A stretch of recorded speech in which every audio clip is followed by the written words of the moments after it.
Okay, collective break. Okay, good. So now we're going to go through these points really fast. So we talked about the phased approach to basically looking at where we are in the economy. Hopefully you guys have had some time to digest that.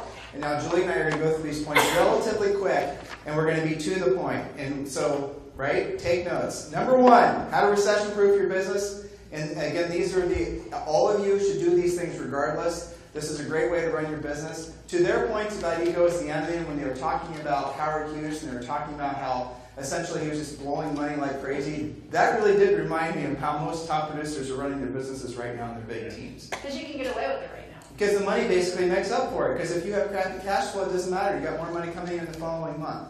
And so in a real market that we're heading into, this you have to think more strategically. There's also one of these quotes up here, by the way. What's the doing what you don't want to do and you don't want to do it at the highest level? Who's heard that? Yes. That's right. So you want to see the tattoo I got? No. All right. Show where you got your tattoo. Okay. Point number one. Be introspective. What are your actual beliefs about a recession, about a changing market, and do you believe your own personal economy will get better or worse? There's not a single person in here who does not believe, whose first reaction is to a changing market, being scared. It's okay to admit it. I know it, I feel it, and that's always my first reaction as well. But I promise you, do not stay wallowing in that state for too long. Otherwise, what's going to happen is you're going to start going to Facebook and looking for survivalist groups. You're going to start basically believing that the sky is falling. If you remember back in the last recession, there were actually people that were anarchists that were coming out saying the government should seize houses and give houses to people. All of that stuff comes as a result of you basically wallowing, and then you create what's called confirmation bias, where you start hanging out with other people who believe what you believe. So the point is just understand that in any kind of economy, money is flowing. It's just flowing to different people. You have to be the one who earns the money in the new economy by learning how to help people at the highest level. The way you help people at the highest level is you have to get massively better at your skills and massively better at being stellar business people. And even though they went like 5 times too long, their points were still salient. And I'm going to ask Ryan this afternoon a lot of those same questions. But one of the best things is you really do your ego. You start doing things marketing-wise and team-wise and all these other things, and you keep on doing them even though you're not really quantifying as to whether or not they're working or not, Nancy Kenmore. I mean, have you guys ever thought about some of those things? Yeah, but I noticed you weren't making eye contact. I knew you were thinking about something. Point number 2, Julie. Embrace the fact that your magic number will be higher. Who can explain magic number succinctly? What is the magic number? Rochelle. What's magic number? No. Yes, correct. And the number of listings you need at all times to hit your financial goal.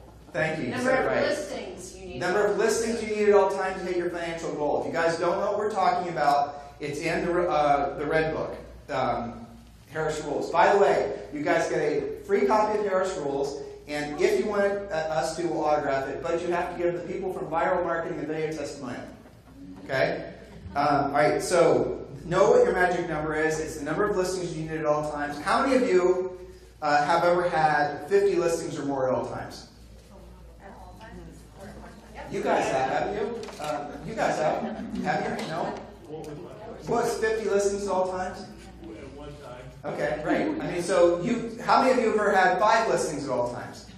10 listings at all times? Now, as soon as you go above that, a lot of people start getting sketchy. But in most markets, depending on what your sale price is, you're going to have to reset your expectation that you're going to be a listing agent who has a minimum number of probably 15 listings at all times. And when you have 15 listings at all times in most markets, even in a bad market, or whatever you want to label it as, you're going to have on average 3 to 5 sell per month. In most markets in the United States, if you have 3 to 5 sell per month, you're going to make $30,000. You're going to be all right.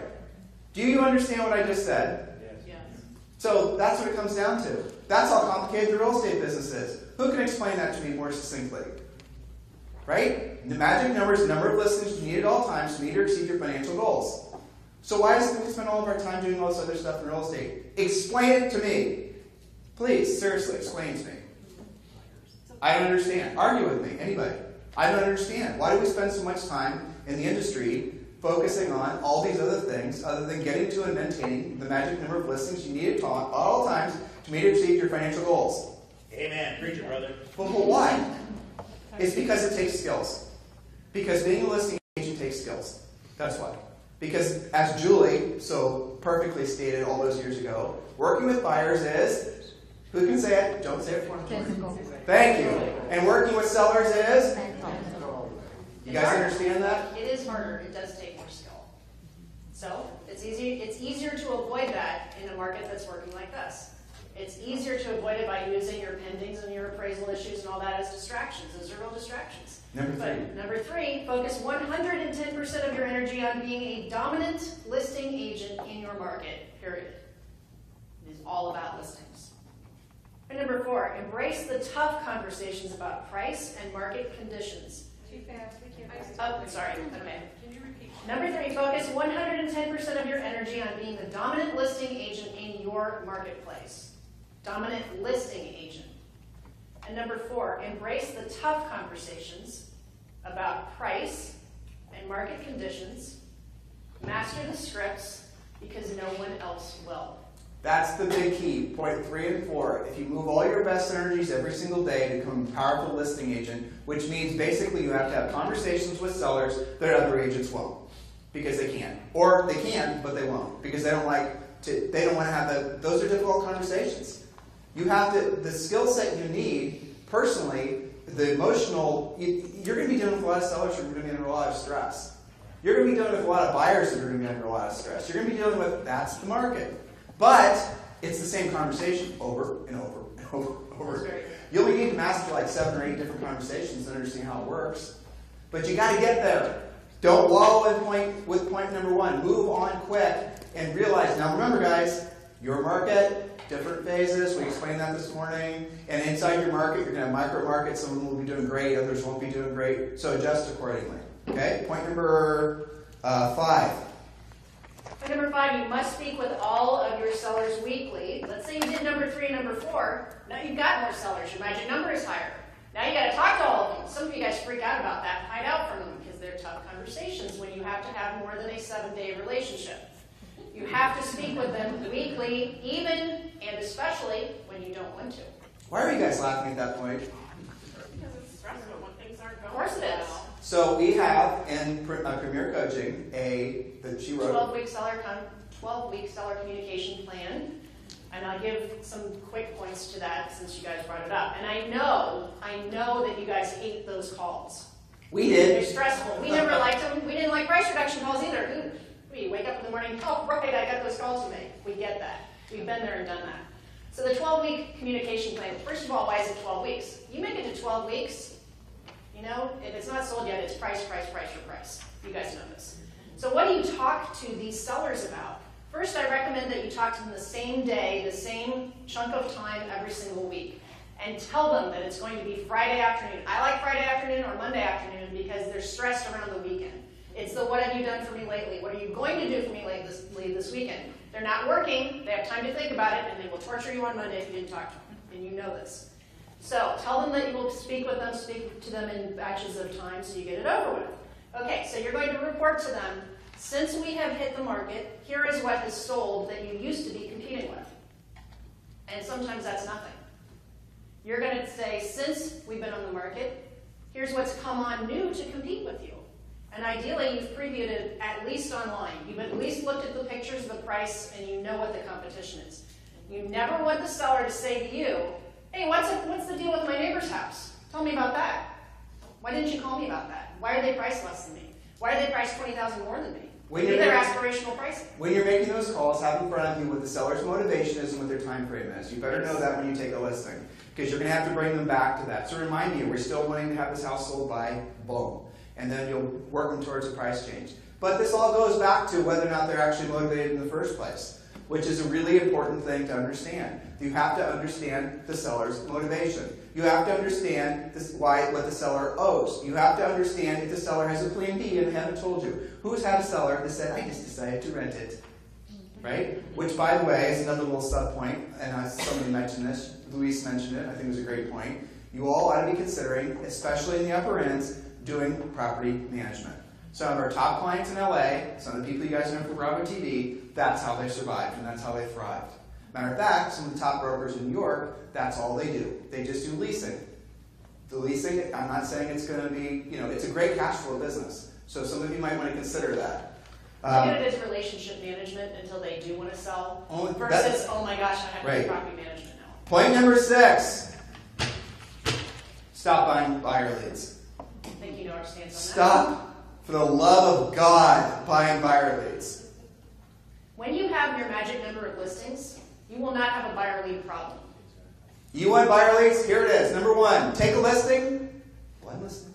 Number 2, put something like 800 home hotline sign writer, call it, use it, on your signs. You will get buyers calling you, buyer leads all the time, and then you'll have no shortage of buyer leads. You'll never have to buy a buyer lead. You guys have been in the business for a long time. A lot of you have been in the business for a long time. The idea of buying buyer leads is so bizarre.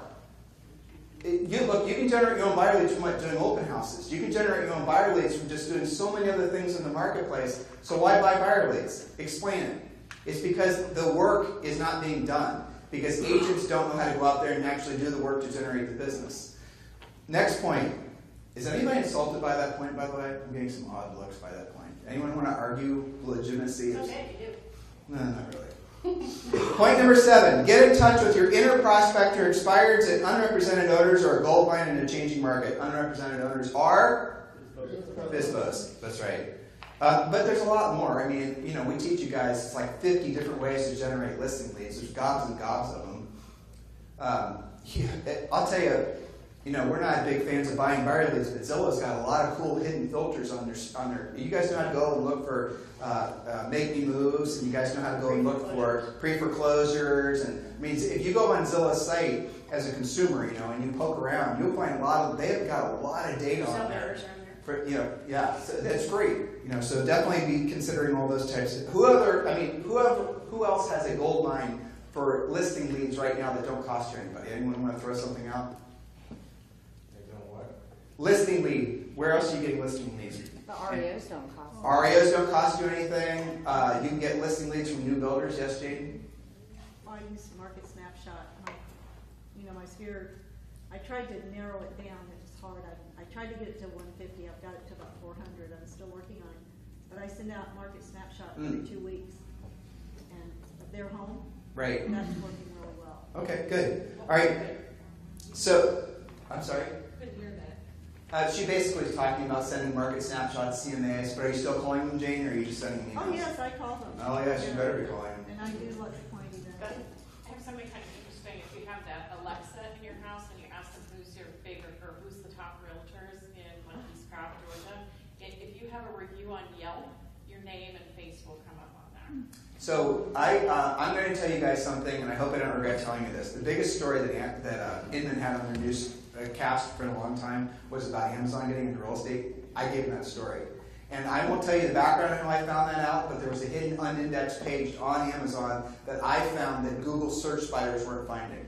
And I told Inman's reporters about that, and their first reaction was, oh, we haven't heard this, how can you know about it? And I sent them a screenshot of the page, and then boom, it was right. And then it hit the news stories, and it was all over the place. Amazon's getting into real estate. Absolutely, they're getting into real estate. And they're going to get into who's working with Dave Ramsey? I think you guys are. Yeah, the Dave Ramsey thing is another great source. You do pay a referral fee for it, but I think that personally, we're a big advocate. When people make fun of Dave Ramsey and his financial advice, that pisses me off. Because that stuff's solid. If you guys are needing financial advice, read Dave Ramsey's books. Dave, get on our podcast. Yes. So, speaking of investing strategies and things like Dave Ramsey, point number 8, keep your powder dry. That means keep some money liquid so you can invest when you see opportunities. Remember what's in your pre-listing package, that little guaranteed sale program? Great opportunity in a market like this. Buy stuff for yourself when the opportunity arises. How many of you are kicking yourselves that you didn't buy more investments during the last turn down yet? Because you saw them. Actually, Julie, that's a really fun question. What would you guys who have been through the market cycle, the last one to this one, what would you have done differently? Tell me 3 things you would have done differently in retrospect. Please, tell me. What were the 3 things you would have done differently now, if 2006 you knew for sure what was going to happen in 7, 8, 9? What would you have done differently back then? Listen to my wife. That's always a good answer. Did she tell you where that happened? Yeah. Then- Buy more then don't listen to her. rentals faster. Buy more rentals faster. Yes, buy more rentals faster. Not necessarily just in your backyard. Yeah. Nationwide. We're going to talk about that. Yes, ma'am. I was going to say find more rentals, find more investing partners. Yes, right. Okay, so we're going to get to the particulars. Anything else you would have done differently if it was 2006 again, and I had this crystal ball right in front of you, which we did give you the crystal ball this morning with the faces, hopefully you were paying attention. If the crystal ball's right in front of you, there it is. What else is the crystal ball telling you? Tell me. Save up lots of cash. Yes, ma'am. You guys would want to have bought a lot more rentals. You guys could have bought stuff, nothing practically. Yeah. That what tripled in value, quadrupled in value? Yep. And those things were on sale for how long? 24, 36 months maybe? It was a while. Yep. Okay, so what else would you have done differently? Anything? Would you guys have cut overhead? Would you guys have drilled down on your expenses? Would you have basically made everything be focused on what's making you a profit and get rid of the things that aren't? Would you have been incredibly critical of virtually everything that you're thinking about doing for the sake of building your brand or your logo? Yeah, not ignoring the warning signs. Yeah, well, that's A lot another of people one. did. Are you ignoring the warning signs now? Good girl. It's easy to do though, isn't it? I'll I mean, tell you honestly, what. I want to ignore the warning signs. Don't you kind of want to ignore them? Just put your head in the sand? I do. You guys need to be networking more with each other because many of you in this room are in less expensive markets where you can buy more rentals and cash flow a little bit better than what's in your own backyard. For some of you.